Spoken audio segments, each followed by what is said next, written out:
Good morning students. सबसे पहले आपका मेरे चैनल पे स्वागत है।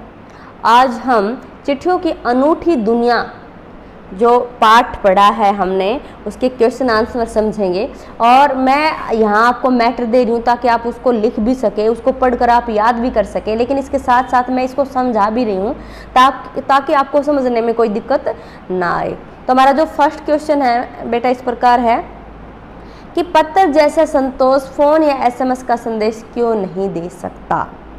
पत्र जो होते हैं वो फोन या एसएमएस का संदेश नहीं दे सकते क्योंकि पत्रों का जो संदेश होता है स्थायी, मतलब वो काफ़ी लॉन्ग टाइम तक हमारे पास रहते हैं और उनमें मानवीय प्रेम एवं संवेदनशीलता होती है, अर्थात हमारे अपनों का उसके अंदर जो मैसेज होता है वो बहुत ही हमें प्यारा होता है, उनसे हमें लगाव भी रहता है और पत्रों को हम संभाल कर रख सकते हैं, उनको सहेज कर रख सकते हैं। किंतु जो फ़ोन है उस पर कई बात तो समाप्त हो जाती है या हम उसमें आए गए जो मैसेज है उनको डिलीट कर देते हैं और यह कार्य सभी के लिए संभव भी नहीं है।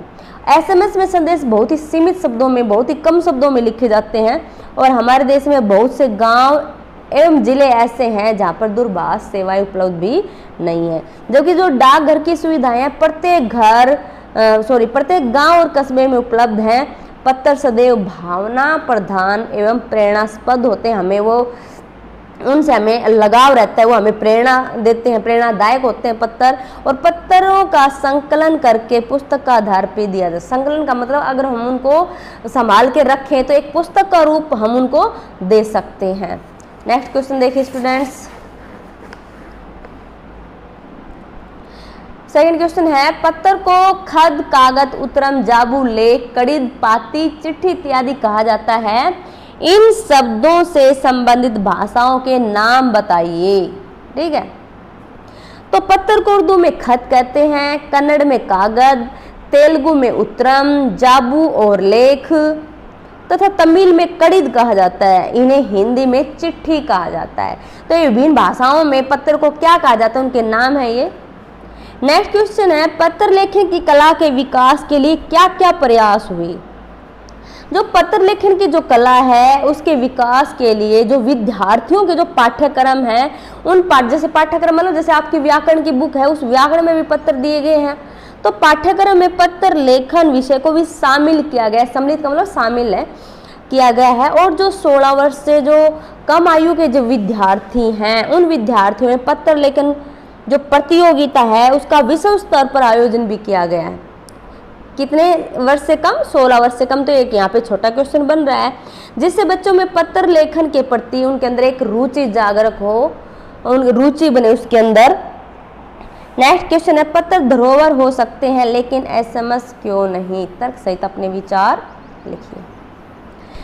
जो लेखक है वो कहता है कि जो पत्र होते हैं सदा प्रेरणा देने वाले होते हैं, हमारे लिए प्रेरक होते हैं वो, तथा उनमें जो संवेदनशीलता एवं अनुभूति का भाव होता है।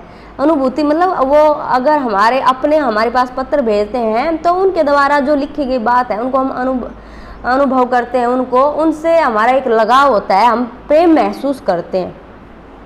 अतः लोग उन्हें धरोहर का मतलब क्या होता है, हमारी जो संपत्ति है धरोहर की तरह उनको संभाल कर सहेज कर मतलब होता है उनको हम संभाल कर रखते हैं। और जो पत्थर होते हैं, पत्थर चौकी का मतलब बेटा क्योंकि ही होता है। पत्थर चौकी लिखित रूप में होते हैं क्योंकि पत्रों को हम हमेशा लिखते ही हैं, अतः सहेज कर रखे जा सकते हैं। पर जो एसएमएस को हम कभी भी सहेज कर संभाल कर नहीं रख सकते क्योंकि वो बहुत ही कम समय के लिए हमारे पास होते हैं, कुछ समय बाद हम उनको डिलीट कर देते हैं और इसमें केवल कामकाज की बातें होती हैं, अपनेपन की बातें बहुत कम होती हैं, इसे लोग जल्दी से भूल भी जाते हैं। लेकिन जो पत्र होते हैं वो स्थायी होते हैं, उनको हम संभाल कर रखते हैं तो कभी उनको हम भूलते नहीं हैं।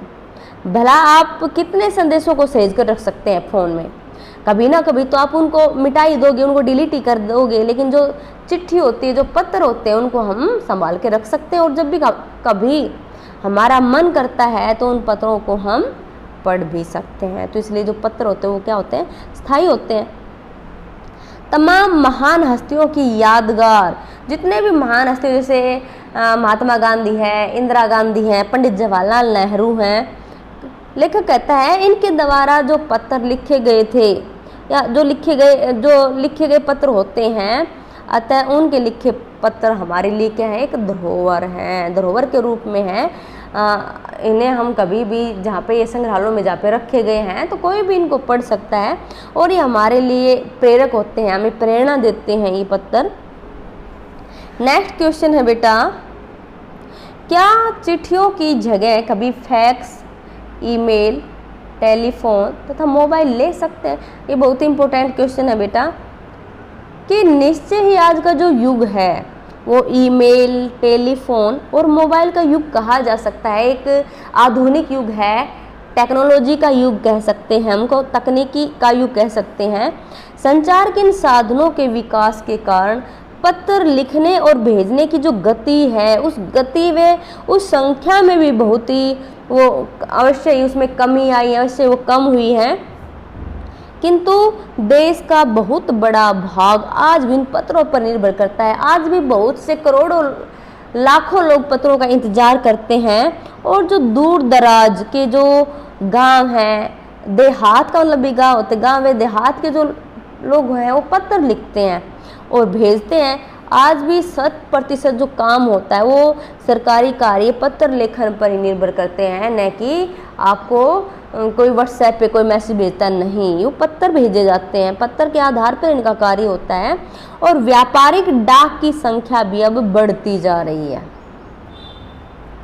इसलिए यह कहना संभव नहीं है कि ईमेल, टेलीफोन व मोबाइल कभी चिट्ठियों की जगह ले सकते हैं। ये ईमेल, मोबाइल कभी भी चिट्ठियों की जगह नहीं ले सकते, क्योंकि बहुत सारे कार्य आज भी पत्रों के माध्यम से हो रहे हैं। इसलिए ये जो टेलीफोन है, ईमेल है, फैक्स हैं, ये कभी पत्र का स्थान नहीं ले सकते। चिट्ठियाँ या पत्र कम अवश्य हुए हैं क्योंकि फ़ोन आ गए हैं, हम व्हाट्सएप से कुछ मैसेज भेज देते हैं, लेकिन जो ज़रूरी कार्य होते हैं आज भी वो पत्र के माध्यम से होते हैं। परंतु ये पत्र समाप्त नहीं हुए हैं, इनके बिना मनुष्य का काम नहीं चल सकता। थैंक्स स्टूडेंट्स, मेरे चैनल को लाइक कीजिए, सब्सक्राइब कीजिए और कमेंट्स कीजिए।